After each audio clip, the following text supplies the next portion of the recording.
Magandang umaga po sa inyong lahat. Okay. Bago po tayo mag-umpisa, tayo pong lahat ay umupo at manalangin sa Panginoon.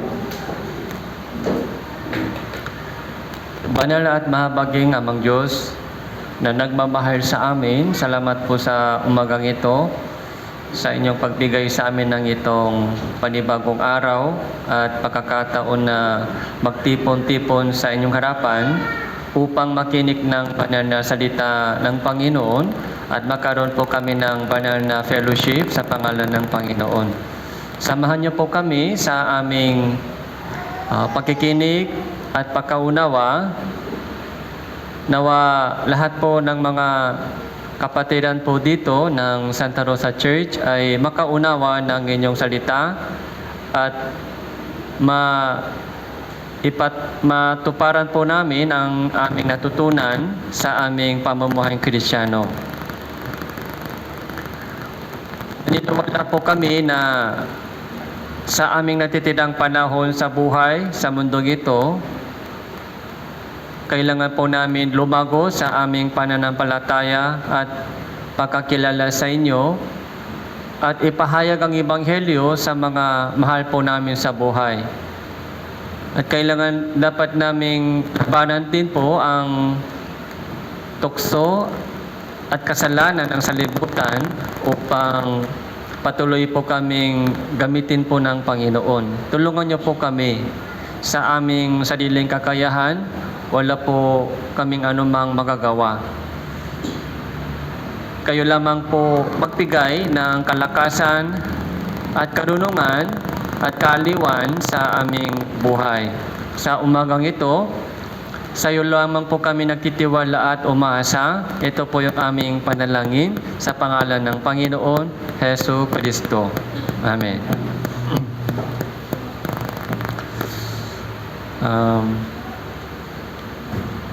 Buksan po natin ang ating Biblia, Lucas chapter 7 po.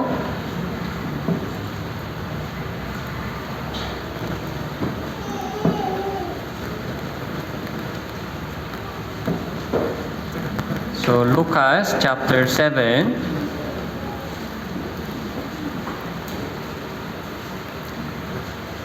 So, verse 36.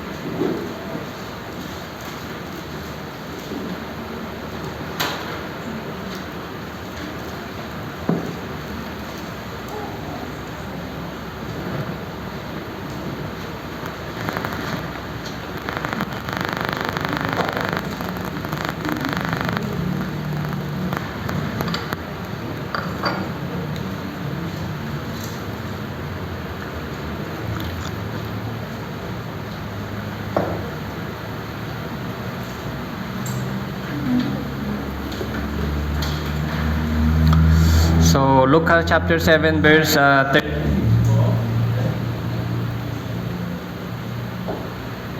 Mula verse 36 hanggang 38 po. 36 hanggang 38. Papasahin po ito sa inyo. Isa sa mga Pariseo ay humiling kay Jesus na kumain kasalong niya. At pagpasok niya sa bahay ng Pariseo, siya ay naupo sa hapak. Nang malaman ng isang kanan sa lungsod na siya ay nakaupo sa hapak sa bahay ng Pariseo, nagdala ito ng isang sisitlang alabastro na may pabango at tumayo siyang umiiyak sa likuran sa may paanan ni Jesus. Nagsimula niyang basahin ang kanyang mga paa ng kanyang mga luha. Pinunasan ang mga ito ng kanyang buhok. Patuloy niyang hinakan ang mga paa ni Jesus at binuhusan ang mga ito ng pabango. So, hello? Okay po? Sound? Hello?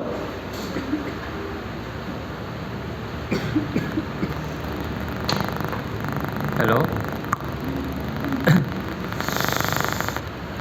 Okay po, yung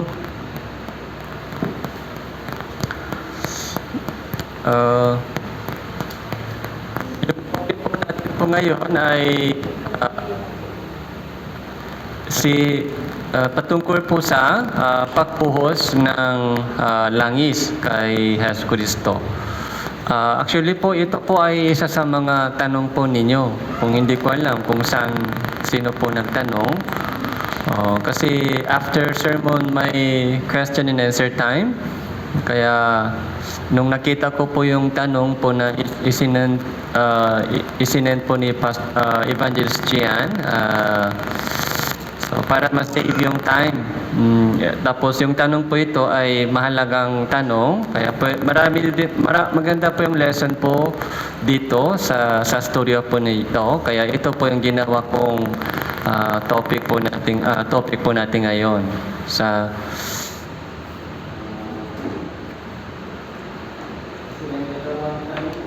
Isang tanong po ay simple lang sa sagot. Pero ito po ay meron din yung lesson sa itong storya po ni Hesus Kristo. Ang tanong po ng isang kapatid po dito ay ilang beses pinuhusan si Hesus Kristo? Ilang beses? Siguro karamihan po ng mga dito, akala po nila ay isang beses lang pinuhusan si Hesus Kristo. Pero sa Biblia po, kung titingnan po natin mabuti, 2 beses po pinuhusan si Hesus Kristo. 2 beses. Kaya ito po yung unang pagbubuhos. Tapos yung pangalawang pagbubuhos ay nakikita po natin sa ibang aklat ng Mateo, Marcos, and Juan. Okay. Pero yung dito po sa Lucas, yung pagbubuhos po dito ay unang pagbubuhos. Okay? Kaya 2 beses ng pagbuhos ay tingnan po natin isa-isa. Hindi po natin alam kung sino po ay nagbuhos ng langis dito. Basta sabi dito, isang babaeng makasalanan. So, isang babaeng makasalanan. Tapos, saan po ito nangyari? Sa bahay ng Pariseo. Sa bahay ng Pariseo. So, yung pangalan po ng itong Pariseo ay Simon. Dahil doon po sa verse 40, at pagsagot ni Jesus ay sinabi niya sa kanya, Simon, meron akong sasabihin sa iyo. Ang sinabi niya, Guro, sabihin mo. So, itong Pariseo po ay Simon. Sa pangalawang pagbuhos po ay nangyari din po sa bahay ni Simon. Pero ibang Simon po yon. Yung Simon po dito ay Pariseo. Yung pangalawang pagbubuhos ay Ketongin Simon. Okay? The same pangalan. So, verse 37.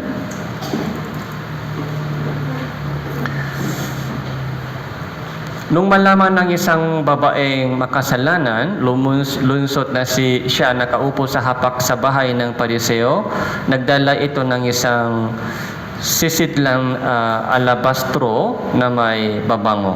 Okay. Tumayo siya umiyak sa likuran sa may paanan ni Jesus. Pinagsimula niyang basahin ang kanyang mga paa ng kanyang mga luha. Pinunasan ang mga ito ng kanyang buhok. Patuloy niyang hinakan ang mga paa ni Jesus at binuhusan ang mga ito ng babango. So verse 39, nang makita ito ng Pariseo na nag-anyaya sa kanya, ay sinabi nito sa kanyang sarili, kung ang taong ito ay isang propeta, nakilala sana niya kung sino at anong uring babaeng itong humihipo sa kanya sapagkat siya ay makasalanan.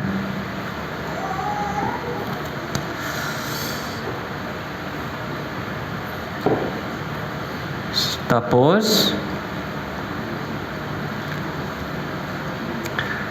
verse 47,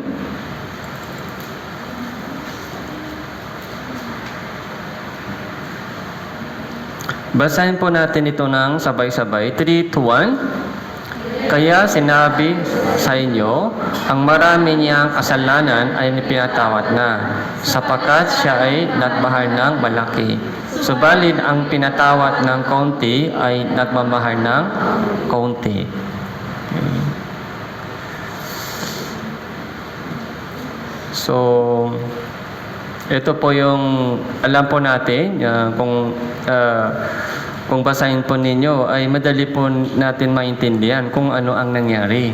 Isang babaeng makasalanan ay pumunta sa bahay ni Simon dahil nabalitaan po niya na si Jesus ay kumakain sa bahay ng isang Pariseo, Simon.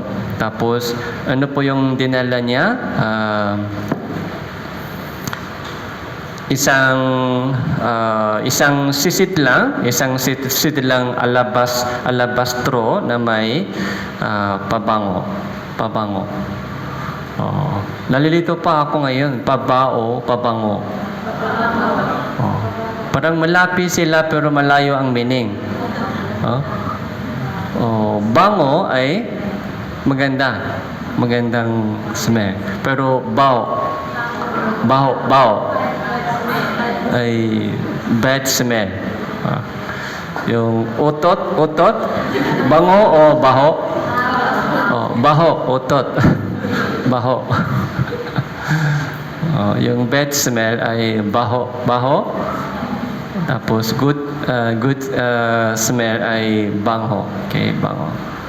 Yung perfume. Ito yung isang sisit lang, alabastro na may pabango. Okay? Tapos, binasa po niya yung paa ni Jesus ng kanyang luha. Lumuha siya. Anong uri ng luha ito? Sa tingin niyo po, anong uri ng luha? Bakit umiyak siya dito? Luha ng hirap? Luha ng pagsasalamat. Okay? Karamihan po ng mga luha, saan po tayo lumuluha? Di ba yung mga Pilipino, very emotional people, emotional. Kaya pag isinishare yung storya ninyo, madaling umiyak. Very emotional. Kaya minsan nadaya ako ng luha. Akala ko totoo, pero hindi pala. Very emotional. Pero karamihan po, madalas po, doon po sa luha ay walang daya. Yung luha po ay galing po sa puso. Yung luha po, hindi po galing dito sa ulo. Luha po ay galing sa ating puso. Kaya kung totoo po kayo sa inyong naramdaman, sa inyong emotion, yung walang kasinungalingan doon sa luha. Walang kasinungalingan. So, bago po tayo naligtas, lumuha po tayo sa hirap sa buhay. So, yung dati pong luha po natin ay sa hirap sa buhay. Pag may sakit, yung anak, pag sakit, yung katawan, pag hirap, yung buhay, kapag stress, okay? Bakit ganito yung buhay ko? Mahirap yung buhay ko. Mahirap yung buhay ng family ko. Doon po tayo lumuha dati. Okay? Pero ibang klaseng luha ng isang Kristiyano. Okay? Yung luha po ng taong ligtas po ay hindi na sa mga hirap sa buhay dito. So, Yung hirap sa buhay ay normal lang. Nangyari po yan sa lahat ng buhay. Sa lahat ng tao, yung lahat ng mga tao ay dumadaan sa mga hirap sa buhay. Okay? Yun po yung consequence, yung resulta ng kasalanan sa mundong ito. Kaya hindi po tayo exempted sa mga problema sa buhay. Huwag po natin asahin na dahil ligtas na ako, sana lahat ay okay na. Wala pong ganong mangyari. Nandyan pa rin yung utang. So, nandyan pa rin yung sakit sa katawan. Masakit pa rin yung tuhod. Oh? Pero ano po yung nagbago? Yung puso po natin. Yung puso po natin ay magbago. So, binasa niya yung paa ni Jesus ng luha niya, tapos pinunasan ang paa ni Jesus ng kanyang buhok. Walang pambunas. So, yung luha po ay pangbasa, yung buhok po niya ay pangpunas, tapos patuloy niyang hinakan ang paa ni Jesus. So, isipon natin yung paa, marumi, di ba? Marumi, yung paa. Kaya, yung mga kiss, madalas po ay sa ulo, sa mukha. Pero, sa paa, hindi. Marumi yan. Pero bakit hinakan niya yung paa ni Jesus?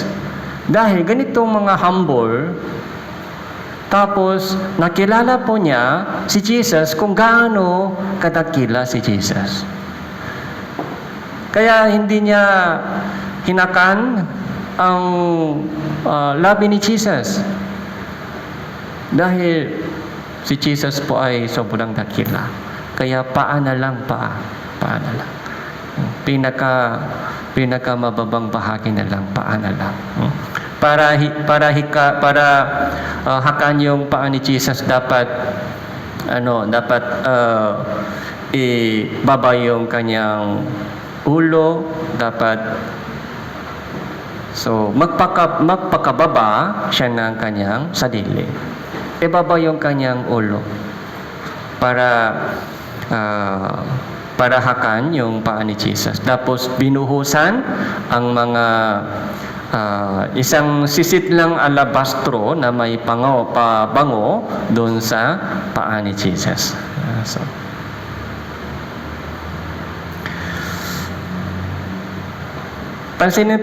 Isipin po ninyo kung anong puso ng itong babae, kung ano po ang nasa puso ng itong babae. So, may pusong nagpapasalamat. Okay? May pusong nagpapasalamat, may pusong galing sa Diyos.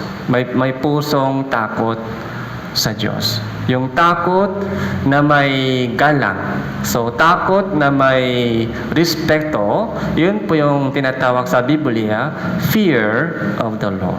Fear of the Lord. Yung takot po dito ay yung takot po natin ay hindi po takot sa mga parusa o takot sa impyerno. Yung fear, halimbawa po, kung isang tao humahabol sa iyo na may kutsilyo,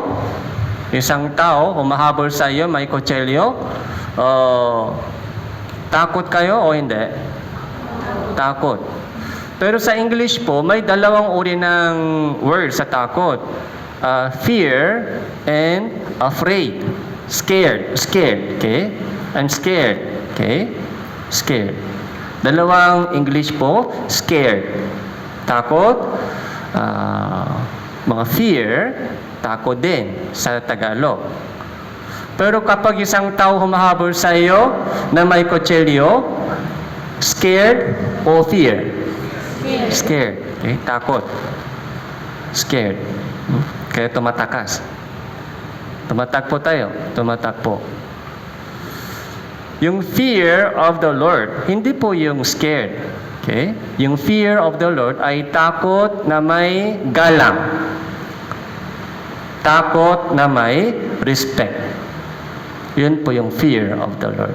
is the wisdom of knowledge. Okay? Is the beginning of wisdom. Fear of the Lord. So, kailan po nag-umpisa ganitong fear? So, kung hindi po natin kilala ang tunay na Diyos, wala pong ganitong takot, wala pong ganitong fear. Pero kung nakilala po natin yung tunay na Diyos, totoong Diyos, na lumikha sa mundong ito, tapos kumukontrol sa buong history hanggang ngayon, tapos hahatol sa lahat ng mga tao, kung nakilala po natin na tunay na Diyos. Okay? Buhay pala ang Diyos. Totoong Diyos. Hindi po yung mga Diyos-Diyosan. Hindi po yung mga traditional belief. Okay? Minsan, parang may Diyos. Minsan, parang walang Diyos. Hindi po yung totoong faith. Pag may problema, saan yung tulong ng Diyos? Saan lang Diyos? Kaya yung buhay po natin, kahit nagdadasal po tayo sa Diyos, pero yung buhay po natin ay parang walang Diyos. Walang takot sa Diyos. Walang pakialam tayo sa kalooban niya. Kung may Diyos talaga, so meron po siyang kaloob, meron po siyang plano sa atin, meron po siyang dakilang plano sa bawat isa sa atin, meron po siyang layunin sa kanyang creation, sa buhay natin. Yun ang dapat mangyari sa buhay natin. Hindi po yung sariling kalooban, sariling pangarap, sariling plano.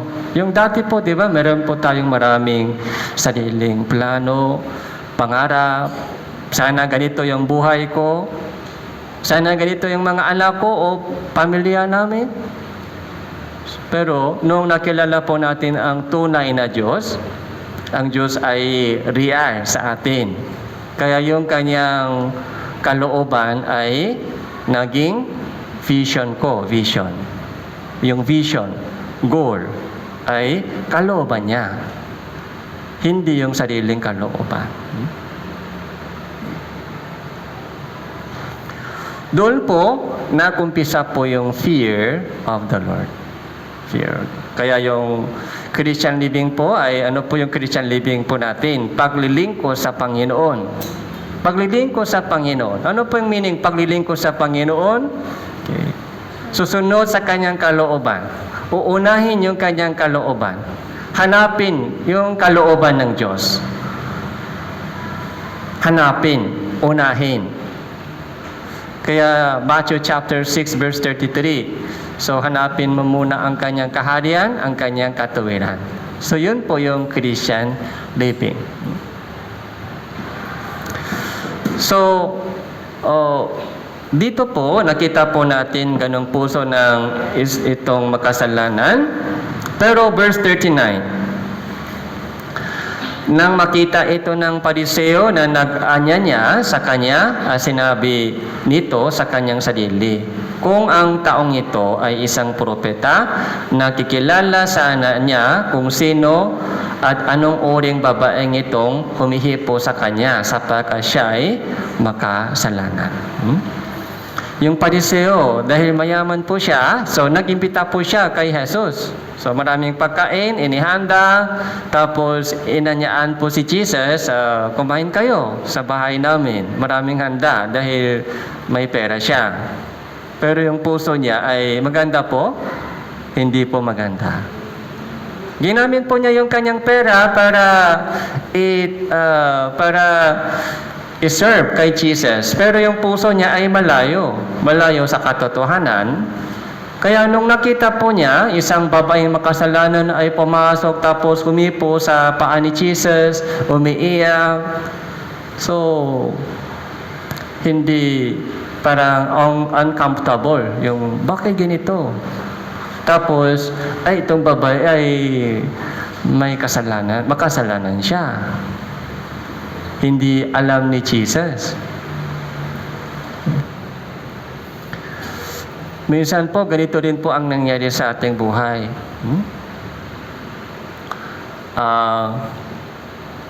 Sumbongero. Ano po yung sumbongero? Sumbongero. Sinusumbong yung mali ng iba. Dito, kinakalat yung mga mali. Sumbongero. Kapag may mali, yung ate, yung bunso, anong ginagawa ng bunso? Sumbong. Mama, ganito yung ginawa ni ate. Mama, ganitong ginawa ni kuya. Sumbong. Tawa po? Yung sumbong? Ganito minsan nangyari po, yung kasalanan ng iba ay hinahatol po natin. Naghuhusga po tayo sa kasalanan ng iba. Ganito, bakit ganito siya? Bakit ganito siya? Ay, hindi alam ni pastor kung anong ginawa niya. Hindi alam ng mga kapatiran kung ano siya, kung anong ginawa niya sa bahay o sa akin. So, meron din po tayong ganong puso. Ganon din po si Pariseo. Itong babae ay may kasalanan, hindi alam ni Jesus kung propeta siya talaga, dapat niyang malaman. Pero hindi.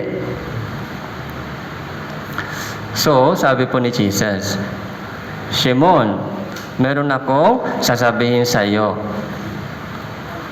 Verse 41, may dalawang tao nanghiram ng 1 taon nagpapautang. At isa ay umutang ng 500 denaryo, ang iba ay 50. Nang sila'y walang may bayad, pareho niyang pinatawad sila. Ngayon, alin sa kanila ang higit na magmamahal sa kanya? Sumagot si Simon, sa palagay ko ay inyong pinatawad niya ng mas malaki. At sinabi niya sa kanya, tama ang hatol mo. Okay. Sinabi po ni Jesus, isang kwento. Isang tao nang hiram ng 2 tao nang hiram ng mga pera, 50 at 500 denaryo. So, isang denaryo po ay isang araw na labor. So, isang araw, 1 day labor, isang denaryo. So, magkano po dito? Sabi po natin 500. Sabi po natin 500. So, 1 day, isang araw labor. So, 500 denaryo. So, 500 times 500. Diba? 500 times 500. Magkano? 250,000. So, malaki. 250,000. Tapos, isa, 50. 50 times 500. 25,000. So, mga malaking difference. Pero yung dalawa ito ay walang may bayad. Kaya, ang decision po ng nagpautang ay, sige, pinatawad sila. Sasabihin ko, wala lang utang, okay lang. Yung ibigay ko yun sa iyo. Bigay lang, hindi kailangan bayaran ako. Alin sa kanila higit na magmamahal sa kanya? Siyempre, mas malaking utang, mas malaking pusong nagpapasalamat. Tama po? Mas malaking pusong nagpapasalamat. Pag piso lang pinatawad, walang pusong nagpapasalamat. Isang piso, pag sinisingil niya 1 piso, anong sasabihin mo? Sinisingil niya 1 piso. Piso lang yan. Bakit sinisingil mo ako? Kalimutan mo. 10 pesos. Ganun din. Mga 20 pesos. Pero, mga 100,000 pesos. Hindi pwede makalimutan. So, pwede makalimutan, hindi pwede.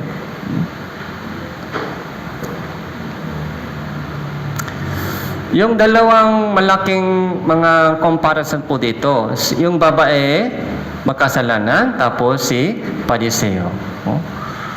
So, ganito po yung mga Lucas chapter 18 po, yung padalangin po ng dalawa. Padalangin po ni Pariseo. Ano po yung padalangin po ng Pariseo at panalangin po ng tax collector?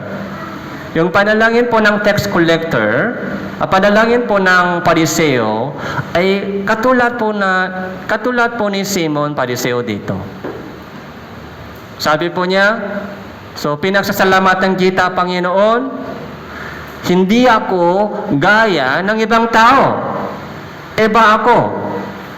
Grabe sila. Okay?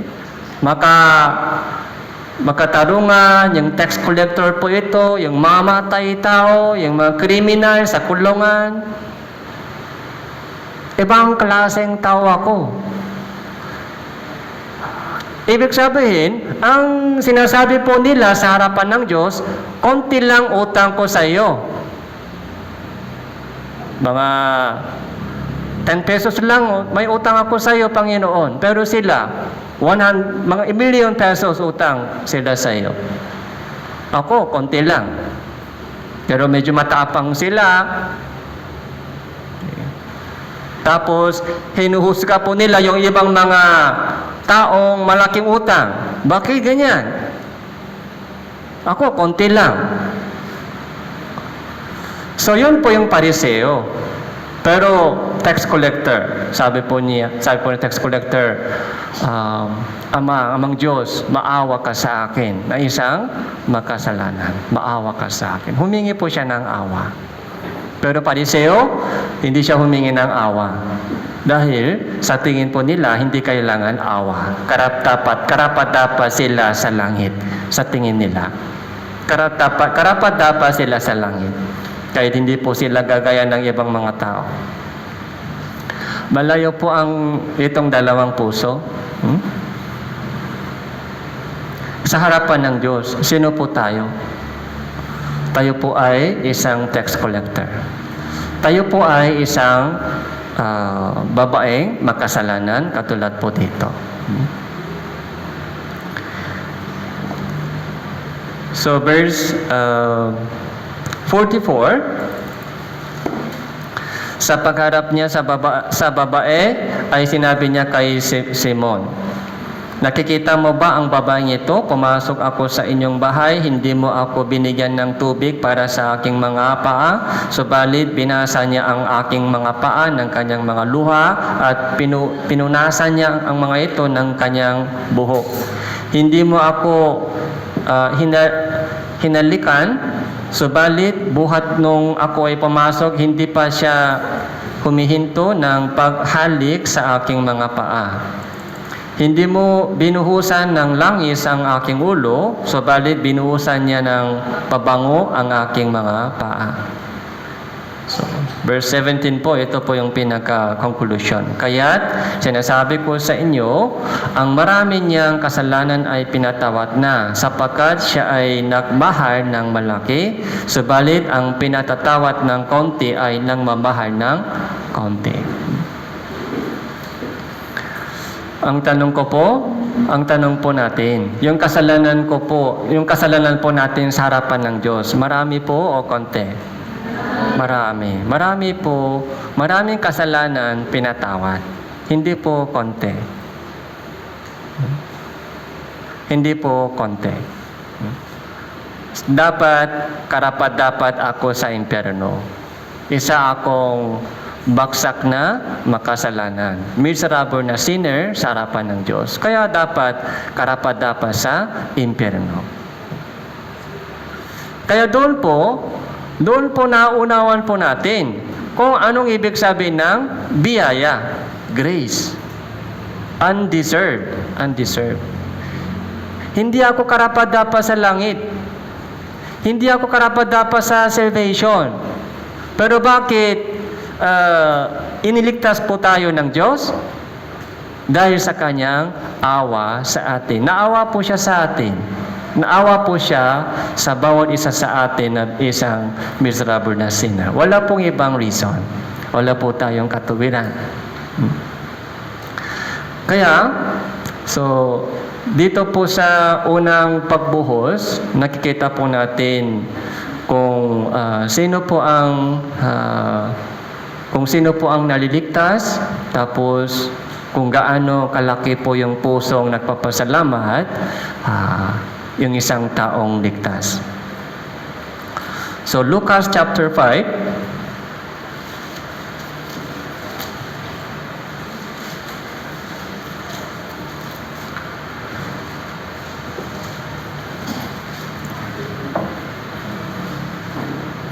Lucas chapter 5 verse 27.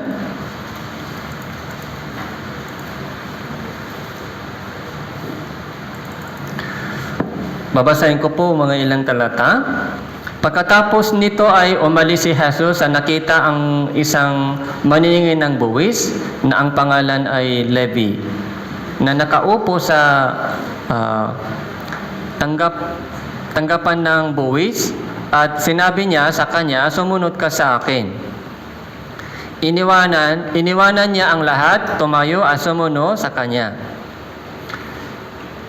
Ipinaghanda siya ni Levi na isang malaking piging sa kanyang bahay at napakaraming maniningil ng buwis at iba pa na nakaupong kasalo niya. Verse 30, nagbulong-bulungan ang mga Pariseo, ang mga kanilang mga eskriba, laban sa kanyang mga alagad na sinasabi, bakit kayo'y kumakain at umiinom na kasalo ng mga maniningil ng buwis at ng mga makasalanan? Verse 30, sumagot si Jesus sa kanila, ang malulusog ay hindi nangangailangan ng manggagamot, kundi ang mga may sakit. Hindi ako pumarito upang tawagin ang mga matuwid, kundi ang mga makasalanan tungo sa pagsisisi. So,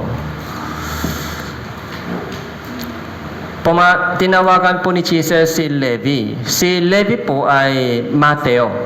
Mateo po siya, Mateo. Yung trabaho po ni Mateo ay tax collector. Okay? So, nung nakaupo po siya sa tanggapan ng buwis, yung sa ating panahon, di ba, tax collector, anong department? BIR, okay? BIR sa ating panahon, BIR. So, empleyado po siya sa BIR, manining ng buwis. Pero yung mga tax collector sa panahon po ni Jesus ay kilala po sila bilang sinner dahil maraming corruption. Sa panahon po ni Jesus, pagsabing tax collector ay hinahatulan sila ng maraming mga Israelita. Ay masama sila, masama. Hindi maganda yung kanilang ginagawa. Kaya, lagi po silang hinahatulan ng mga Israelita. Mga grupo ng tax collector ay itinuturing na makasalanan, mga sinners group.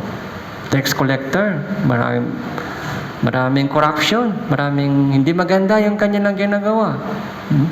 Yumayan sila dahil sa mga corruption. Kinuha nila malaking pera sa amin, tapos kalahati lang ipinasok sa government, tapos kalahati saan pumunta? Sa kanilang bulsa. Kaya mayaman sila. Mahirap kami. Ganun po yung mga pakaunawa nila. Kaya, nung tinawagan ni Jesus si Mateo, Levi, tapos doon siya pumasok sa bahay ni Mateo. Maraming kasalong maniningil ng buwis. Maraming kasalong tax collector at sinner. Kaya nung nakita po ito ng Pariseo, yung Pariseo po ay mga religious leader, Pariseo. Okay? Hatol agad. Hatol. Okay? Hindi alam ni Jesus kung kaninong grupo yan. Hindi magandang grupo yan. Tax collector yan. Bakit sumama siya doon? Bakit kasama,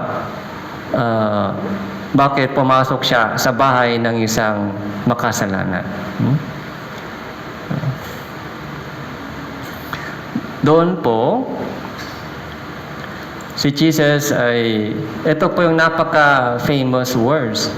Ang malulusog ay hindi nangailangan ng manggagamot, kundi ang mga may sakit. Sabi ni Jesus, hindi ako pumarito sa mundong ito upang tawagin ang mga matuwid, kundi upang tawagin yung mga sinner. Ito po yung magandang balita. Okay? Pumarito si Jesus sa mundong ito upang tawagin yung mga sinner katulad katulad natin. Katulad ko. Kaya kahit hindi po tayo karapat-dapat, kahit masama tayo, kahit wala po tayong ginawang mabuti sa harapan ng Diyos, pwede po tayo lumapit sa Diyos. Dahil tinatawag po niya yung mga makasalanan. Tinatawag po ng Diyos ngayon yung mga sinner. So, halik kayo yung mga sinner, halik kayo yung mga masasama. Pero sabi nila, ay hindi ako masama. Ikaw lang.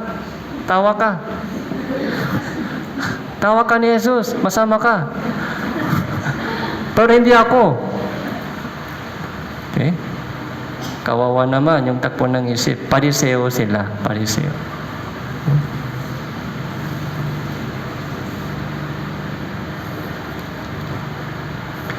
Kaya kahit ininbitahan po ni Jesus ng Diyos yung mga makasalanan, konti lang lumalapit sa Kanya. Dahil akala po nila ay hindi sila masama. Medyo okay pa. Okay. Sa sariling isip, medyo okay pa. Hindi pa bumagsak. Parang nasa gitna pa. Mga 50 ako 50. Okay. Dapat maging 0 tayo, 0. 70, 80 lang ako. Medyo okay pa ako. Dapat bumagsak ka muna bago lumapit kay Jesus. Kung ganun po, yung biyaya talaga ay pumasok sa akin, biyaya. Amazing grace na pumasok sa akin. Kahit hindi ako karapat-dapat. Isa akong sinner, kagaya ng tax collector, yung bayarang babae. Puro ganun po yung storya sa Biblia, di ba? Inborn black. Okay? Yung isang bayarang babae na nahuli sa akto ng pangalo niya. So, lahat po itong storya po ay storya po natin. Hindi po yung storya ng iba.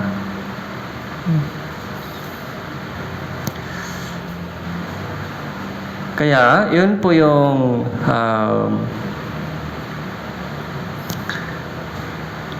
lesson po natin sa unang pagbuhos. Okay? Pangalawang pagbuhos po ay makikita po natin sa Matthew chapter 26.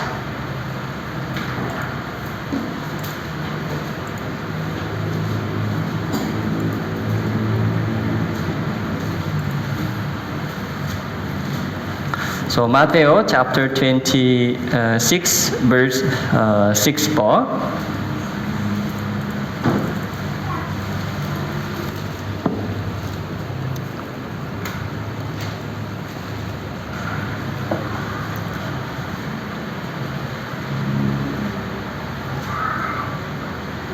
Nang si Jesus ay nasa Betania, sa bahay ni Simon na ketongin, lumapit sa kanya ang isang babae na may dalang isang sisitlang alabastro na may lamang mamahaling pabango at ibinuhos sa kanyang ulo habang siya ay nakaupo sa may hapak.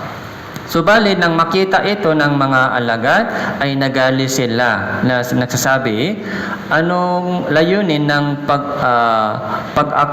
pag-aksayang ito? Sapagkat may pagbibili sana ito sa malaking halaga at may bibigay sa mga dukha. Ngunit, nang malaman ni Jesus ay sinabi niya sa kanila, bakit ninyo ginugulo ang babae? Sapagkat gumawa siya sa akin ng isang mabuting bagay. Sapagkat lagi niyong kasama ang mga dukha, subalit ako ay hindi ninyo laging makakasama.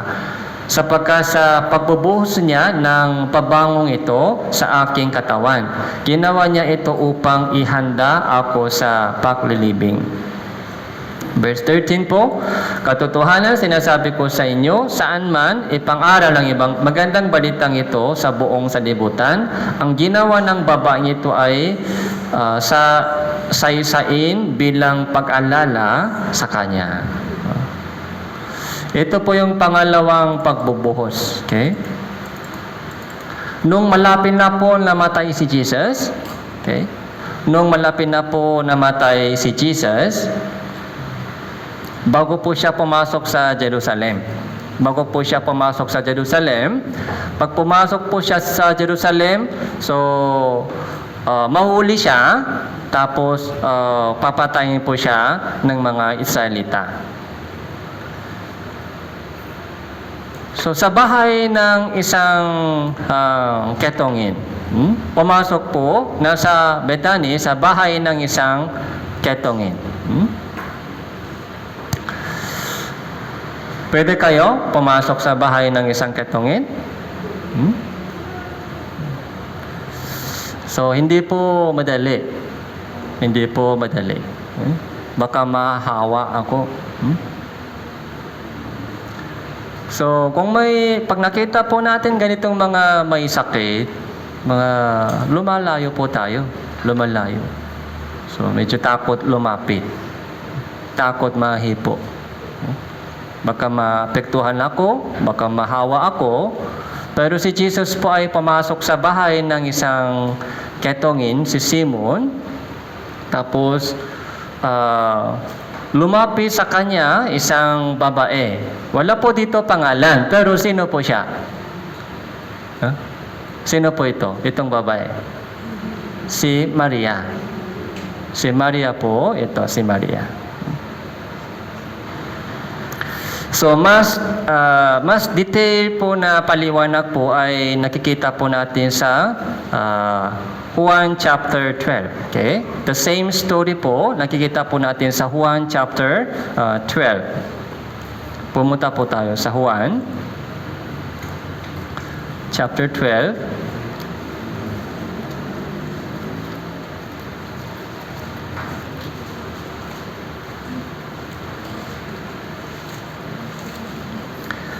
Verse 1. 6 na araw bago magpaskwa, pumunta si Jesus sa Bethany na kinaroroonan ni Nazaro na muling binuhay ni Jesus mula sa mga patay.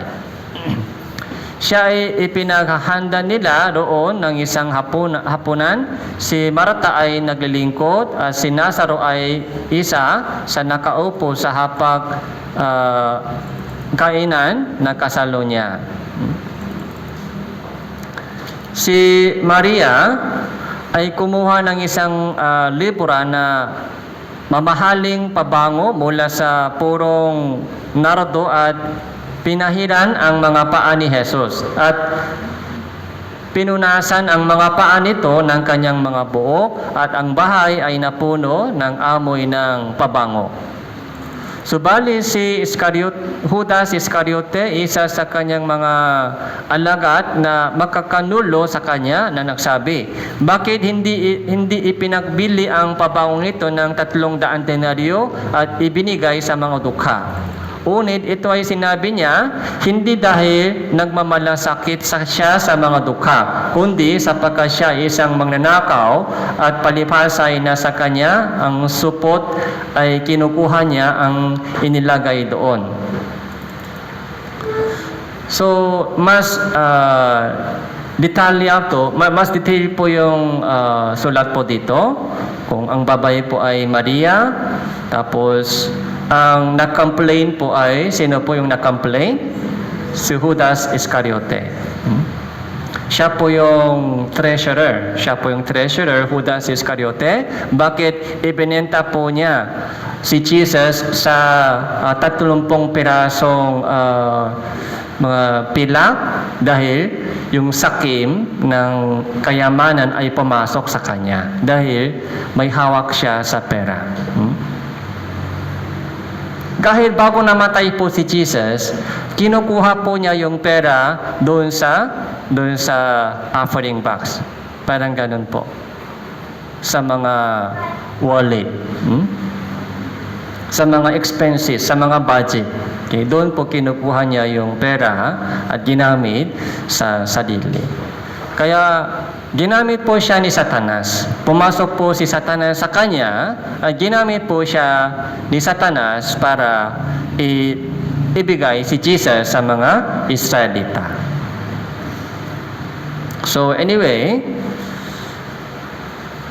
sa Mateo saka Marcos po, ibinuhos po yung langis doon sa ulo, sabi po doon. Pero dito, saan po ibinuhos? Sa paa. Parang may conflict po ito. Pero, hindi po ito conflict. Mas detail po ito. Mas detail po. Kaya, so, ganito po yung maaring explanation. Ibinuhos yung langis sa ulo.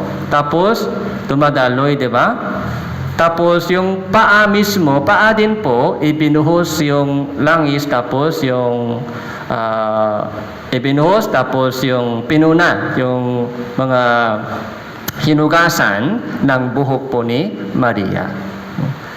Kaya yung si Mateo sa Marcos ay nabanggit po nila yung ulo lang. Pero dito sa Juan, so na ipaliwanag po ni Juan yung detail po dun sa yung paa. Okay? Paa. Pero hindi po nito ang ibig sabihin na walang buhos sa ulo. Yung ulo din po nabuhusan. Tapos pagdating sa paa, so hinugasan. Pinunasan po yung paa ng kanyang buhok. Kaya the same story po ito, pero depende sa mga tao, may konting difference ng mga expression lamang. Okay? So anyway, yung pinaka-purpose ng itong pangalawang pagbubuhos, ano po yung sabi po ni Jesus? Pinaka-purpose. Verse 7, kaya sinabi ni Jesus, hayaan niyo siya. Inilaan niya ito sa araw ng paglilibing sa akin. Paglilibing. Yung kamatayan po ni Jesus Kristo. Nung malapit na po namatay si Jesus, ito yung ginawa ni Maria. So, paglilibing sa akin.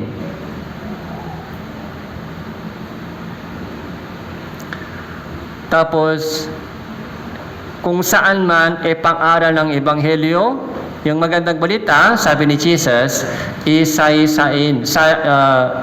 isama rin, ipangaral mo rin, isama rin po yung storya niya sa buong sanlibutan.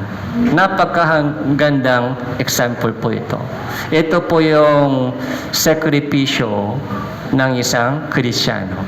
Sakripisyo.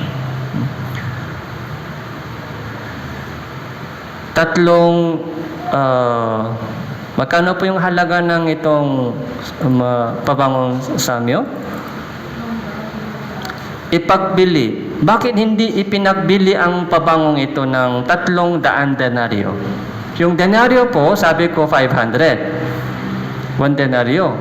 1 day labor. Times 300. Magkano po?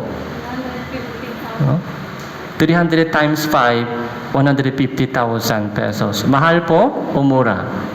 Sobrang mahal. Sobrang mahal. 150,000. Mahirap ito basagin. Mga ilang patak pwede, ilang patak. Isa o dalawang patak pwede. Pero binasak niya ito, yung buo. Ang mahalaga po dito ay buo. So, binasak niya po yung itong buong sisidlan ng mabangon. So, tapos, yung bahay, puno ng amoy ng pabango. Okay? Yung buong bahay, puno ng amoy ng pabango. Dahil, binasak lahat.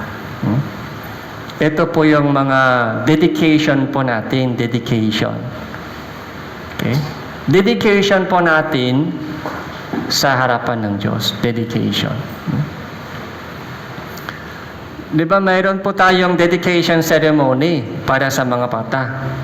Dahil wala po tayong baptism sa mga bata, wala po tayong binyak. Okay? Yung binyak po, pagbibinyak, hindi po yan bibulikar. Ginagawa po yan sa Catholic Church, pero hindi po yan bibulikar, yung pagbibinyak sa mga bata. Kaya ano po yung ginagawa po natin? Baby dedication. Yung baby dedication po ay isang resolution po ng magulang. Iaalay po namin ito sa Diyos. Yung baby kong ito ay hindi sa akin, galing sa Diyos, kaya ibabalik sa iyo. Yun po yung dedication. Hindi sa akin. Galing sa Diyos yung baby po ito, kaya tuturuan siya ng salita ng Diyos, tuturuan namin siya ng kung paano manalangin, tuturuan namin siya kung paano magbasa ng Bible, tutulungan namin siyang maligtas. So, magpapalaki kami sa itong batang ito ayon sa Biblia. Yun po yung dedication, meaning ng dedication ceremony. Iaalay namin itong baby sa iyo. Ito po yung 300 denaryo, yung halaga ng itong pabango, binasak, tapos yung buong bahay ay puno ng amoy na pabango. Kailangan din po natin basagin. Okay? Kung ano mang meron sa atin. Ano mang meron sa atin, kailangan po natin ibigay sa Diyos. Para gamitin po niya yung katawan natin, malakas na katawan, yung talento, di ba katulad ng choir, yung magandang boses po nila ay inialay po nila sa Diyos. Ginagamit po ng Diyos yung kanilang magandang boses. Yung ating malakas na katawan, yung ating mga matatalino, yung katalinuhan, yung mga skills po ninyo. Ano mang meron po sa atin ay kailangan ialay sa Diyos. Kung ganun po, yung bahay po ninyo ay mapupuno ng amoy ng pabango. Kung ganon, yung mga kamag-anak, yung compound po ninyo ay mapupuno ng amoy ng pabango. So, ngayon po, di ba, September po ay season ng durian. Kaya nung nasa Bicol po ako, mga ilang mga perasong durian ay kinain. Pag nabuksan po, nabiag yung durian, anong lumalabas doon? Pabango o pabao? Mabao. Maba. Kaya ninyo? Nag-enjoy kayo? Mahilig kayo sa durian? Takot sa smell. Takot sa hitsura. Takot sa smell. Pero masarap po yan. Yung lasa ng langit, amoy ng impyerno. So, yun yung nickname ng durian. Amoy ng impyerno, pero lasa ng langit. I-try po ninyo. So, pag binuksan po yung isang durian, malaking balat. Pag biniak, yung mga amoy. Ganon din po tayo. Kailangan basagin yung ating sarili. para ialay sa Diyos. Patain, ibig sabihin, kailangan patain yung ating sarili.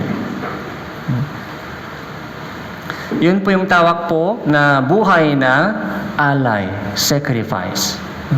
So, ilagay po natin dito yung tali, yung bookmarking. Roma,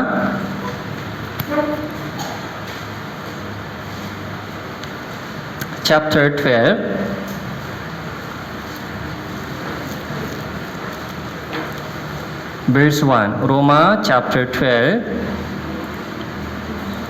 verse 1. Kaya nga mga kapatid, isinasamo ko sa inyo alang-alang sa mga kahabagan ng Diyos na inyong ialay ang inyong mga katawan na isang handog na buhay, banal, na kasiya-siya sa Diyos, na siya ninyong makatawirang paglilingkod. So, ialay. So, ialay ang inyong katawan. Ito po yung ginawa ni Martha. Ialay ang inyong katawan. Bakit katawan? Hindi puso. Okay? Ano pang meaning ng katawan? Yung katawan po, meaning buhay. Yung buhay po natin sa mundong ito. Natitirang panahon sa mundong ito. Kung patay na po, kung namatay na po isang tao, yung katawan ay walang silbi. Yung katawan po ay meaning, may meaning habang buhay pa. Yung katawan, oras natin. Yung katawan. Okay? Limitado po yung ating oras. Yung katawan, meaning, action. Totoong action. Hindi lamang po yung mga isip lamang o hindi lamang po yung mga puso. Mayroon akong puso o isip, may isip. Hindi po yung katawan. Yung katawan po dito ay action. Dapat kumilos ka. Dapat umaksyon ka. Saan gagamitin? Saan ginagamit po natin yung ating oras? Saan ginagamit po natin yung ating pera? Yun po yung meaning ng katawan. Di ba para kumita po tayo, ginagamit po natin yung ating katawan. Tama po? Pag isip-isip lang, pwede ka kumita? Hindi po, dapat kumilos kayo. Kumilos. Gamitin po natin yung ating katawan para kumita ng pera. Okay? May dalawang uri ng prayer. Isang prayer po ay dry prayer. Tuyo. Panalangin, tuyo, dry prayer. Meron din pong isang prayer na basa. Basa. Wet. Okay. Ano po yung ibig sabihin? Dry prayer? Tuyo. Prayer lang, prayer. Prayer lang. So, walang kasamang luha. Walang kasamang pawis. Yung pawis, meaning action. Pag kumilos po tayo, doon po tayo pawis, pumapawis. Kung nakaupo lang, pumapawis po tayo. Hindi. Pag tumatakbo, doon po pumapawis. Tumatakbo. Yung wet prayer, mabasa, yung basang prayer, may kasamang luha. Luha. Kasamang pawis. Yun po yung pinapakinggan ng Diyos, yun po yung sinasagot ng Diyos. Yung dry prayer, prayer lang. Sana maligtas yung pamilya ko, sana maligtas yung mga kaibigan ko, tapos walang action, walang invest, walang oras para doon, hindi ginagamit yung mga pera para doon. Prayer lang. Pinapakinggan ng Diyos ganung prayer? Hindi po. Hinahanap ng Diyos yung luha mo? Nasaan yung luha mo? Nasaan yung pawis mo? Dapat kasamang luha, kasamang pawis sa ating prayer. Yun po yung tinatawag na time team na prayer. Time team. So, ialay ang inyong katawan. Meaning, gamitin mo yung oras mo para sa Diyos. Okay. Gamitin mo yung pera mo, gamitin mo yung pera mo para sa Diyos. Talento. Kung meron anumang talento, meron ka, gamitin mo para sa Diyos. Yun po yung meaning, present your body, a living sacrifice. Yung living sacrifice, so yun po yung Christian living. Kaya verse 2, huwag ninyong tularan ang sanlibutan ito, kundi magbago kayo sa pamamagitan ng pagbabago ng inyong pag-iisip upang mapatunayan ninyo kung alin ang mabuti, kasiya-siya, lubos na kalooban ng Diyos. So, huwag ninyong tularan ang sanlibutan ito, kundi magbago kayo sa pamamagitan ng pagbabago ng inyong pag-iisip. So, ito po yung living sacrifice. Okay? Ibigay yung ating buhay sa Diyos. Kaya, yung paglilibing, so yun po yung meaning doon sa baptism po natin, Roma chapter 6. So, Roma chapter 6.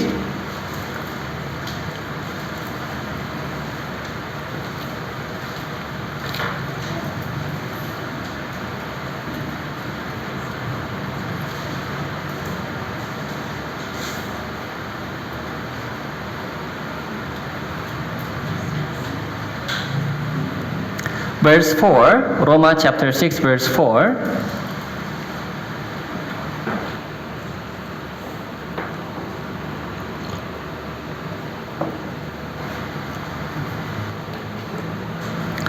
Roma chapter 6, verse 4. Kaya tayo'y inilibing na kasama niya sa pamamagitan ng bautismo tungo sa kamatayan, na kung paano si Kristo ay muling nabuhay mula sa mga patay sa pamamagitan ng kaluwalhatian ng Ama, ganun din naman tayo'y makakalakas sa panibagong buhay.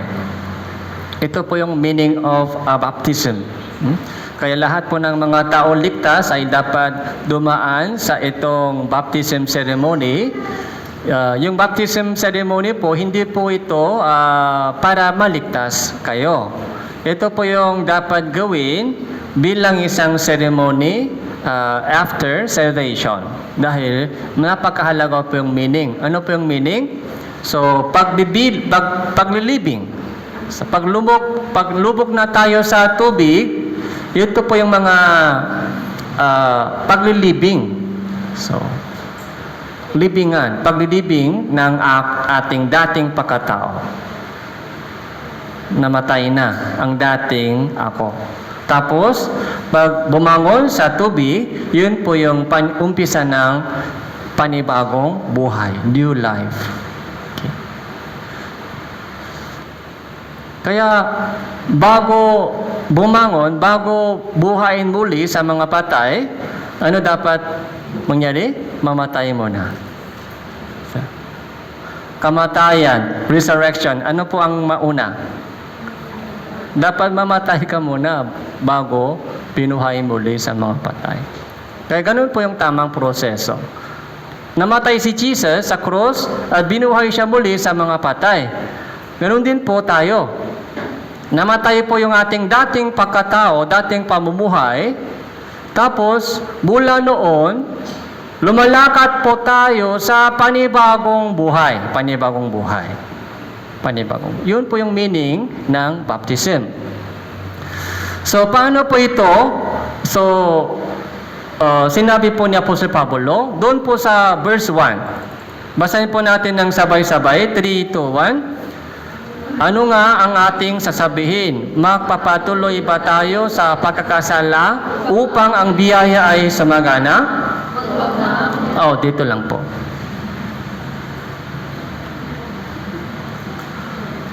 Mapapatuloy ba tayo sa pagkakasala? Ito po yung question po natin. Okay. Kung isang tao po ay nakaunawa ng tunay na meaning ng biyaya o grace, so, maaari ba mag-enjoy tayo sa kasalanan dahil eternal redemption, dahil tinubos tayo magpakailanman? So, hindi pwede mag-enjoy. Isang taong ligtas po ay hindi na masaya sa dating pamumuhay. Hindi na masaya. Maaari po natisot minsan dahil mahina pa. Yung sinful nature nandito pa, kaya minsan natitisot tayo. Pero hindi masaya tayo doon. Kaya bumabangon ulit. May gabay at tulong ng Holy Spirit. May kasama po tayo, siya po yung tumutulong sa atin, gumagabay po sa atin, sumusuway po sa atin. Hindi tama yan, anak. Huwag mong gawin yan. Huwag mong yan ulitin. Tama na, tama na. Di ba sabi po ni mga sinasabi ng mga mama sa mga anak, tama na, tama. Okay? Pag tuloy-tuloy makulit, anong sabi nila? Isa, dalawa,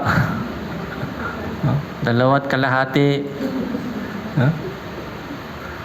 So, ganun din po yung amang Diyos. Tama na, tama na. Okay. Yung pamumuhay sa dating pagnanasa, yung pamumuhay sa pangarap mo sa mundong ito ay tama na. Tapos na. Lumakad ka sa panibagong buhay. So, yun po yung meaning ng baptism. Kaya namatay po tayo sa pagkakasala. Verse 2, huwag nawang mangyari tayong mga namatay na sa pagkakasala. Paano nga tayo mabubuhay pa doon? Okay? So, Colossus chapter 2. Colossus chapter 2.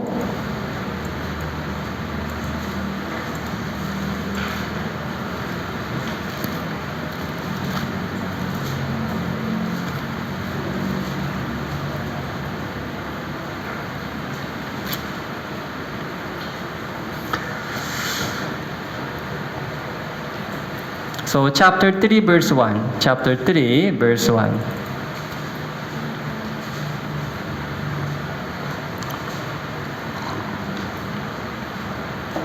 So, ano pong ibig sabihin? Living sacrifice. So, ialay mo ang inyong katawan. So dito po, mas detail, mas malinaw na explanation. Chapter 3, verse 1. Kung kayo nga'y muling binuhay na kasama ni Kristo, hanapin ninyo ang mga bagay na nasa itaas, na kinaroroonan ni Hesus Kristo na nakaupo sa kanan ng Diyos.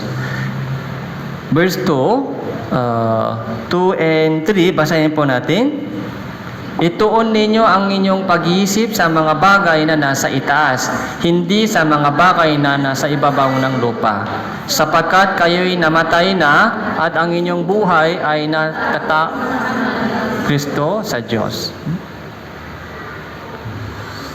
So, ituon ninyo ang inyong pag-iisip sa mga bagay na nasa itaas.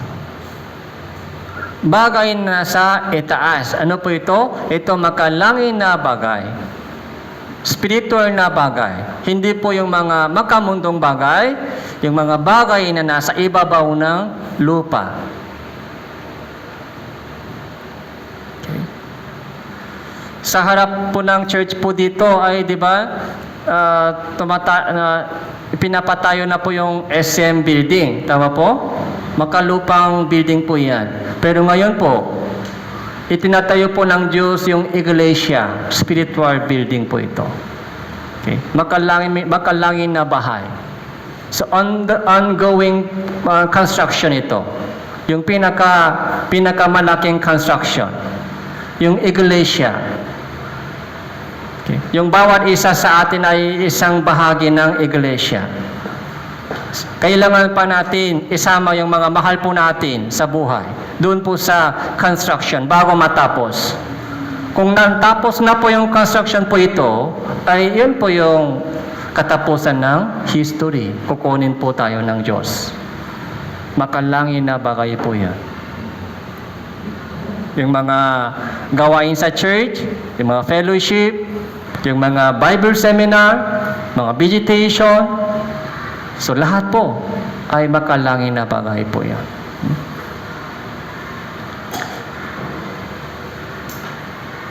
So,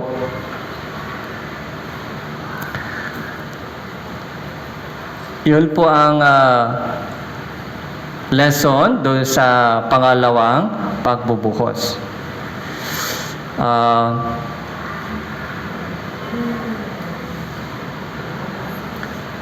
Corinthians chapter 4,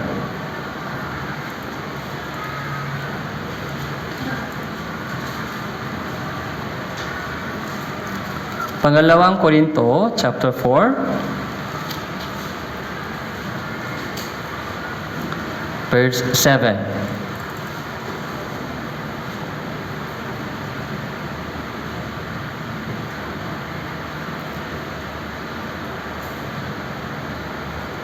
So, verse 6 po, babasahin ko, verse 6.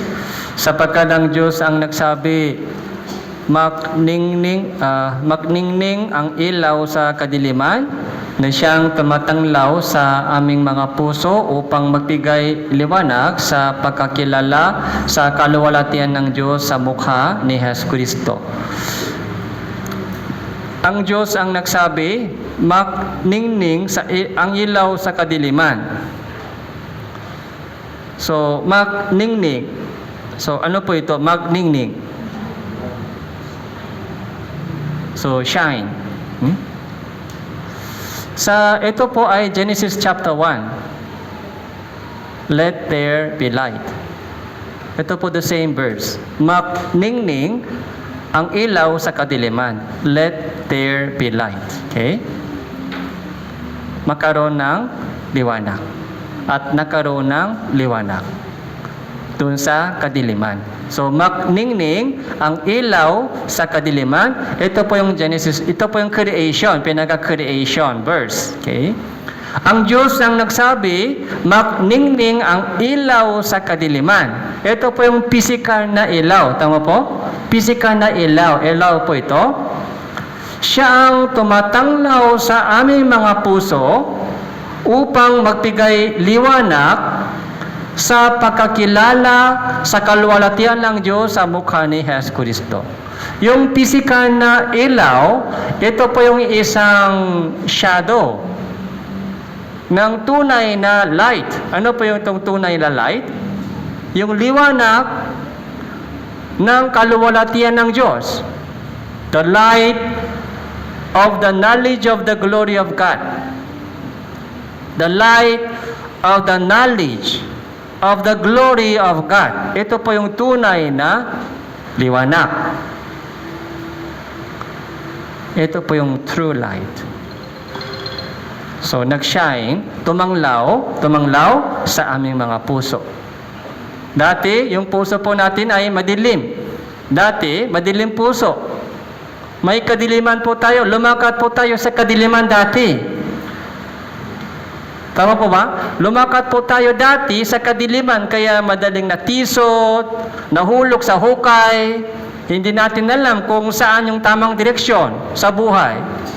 Wala po tayong idea kung saan galing ako, saan ako patungo. Nasa kadiliman po tayo dati, pero tumanglaw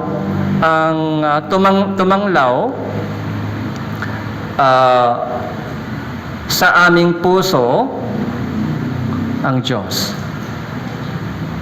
Kaya naliwanagan tayo, naliwanagan.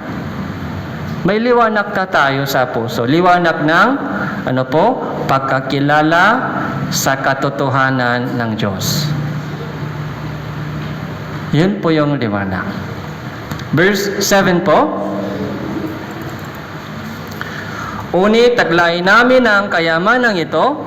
Ano po itong kayamanan? Liwanag sa pagkakilala sa kaluwalhatian ng Diyos. Ito po yung kayamanan po natin ito. Ito po yung tunay na kayamanan. Ito po yung tunay na totoong kayamanan. Sa mga sisitilang lupa. Ano po ito? Sisitilang lupa? Yung ating katawan. Ulitin ko po, taglay namin ang kayamanan ito sa mga sisitilang lupa upang ipakita na ang nag-uupaw na kapangyarihan ay mula sa Diyos at hindi mula sa amin. Yung ating katawan, galing sa lupa, galing sa labok. Kaya sisitilang lupa po ito. Pero sa loob po natin, ating katawan, may ilaw, may liwanag ng katotohanan. May liwanag ng pagkakilala ng kaluwalhatian ng Diyos. Yun po yung tunay na kayamanan na nasa atin.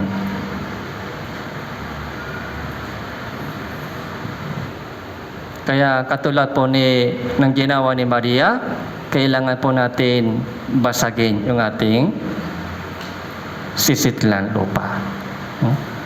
Para yung liwanag na nasa ating puso ay makita ng mga tao. Okay? So yun po yung living sacrifice, yun po yung Christian living, yun po yung dedication ng bawat Kristiyano para sa Diyos. So, Matthew chapter 26, balik po tayo sa main teksto po natin.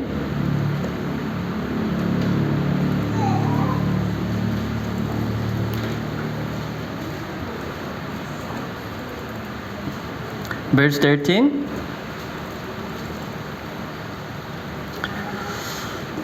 Matthew chapter 26 verse 13, katotohanan sinasabi ko sa inyo, saan man ipang-aral ang magandang balitang ito sa buong sanlibutan. Ang ginawa ng babaeng ito ay sasaysayin bilang pag-alala sa kanya. Kaya kung saan man ipangaral ang Ebanghelyo, so yung storya po ni Maria, so dapat tayo po ay, si Maria po, sa sacrifice po ng unang Kristiyano, ipinangaral po yung Ebanghelyo sa mga tao. Okay?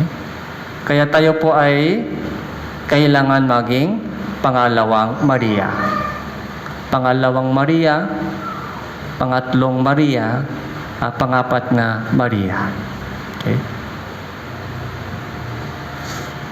So, kailangan po natin ibuhos yung mabangong yung alabastro sa paa ni Jesus, punasan ng ating buhok, tapos basahin ng ating luha. Okay. So, yun po yung position po, yun po yung kailangan po natin gawin. So, okay po. Ngayon po,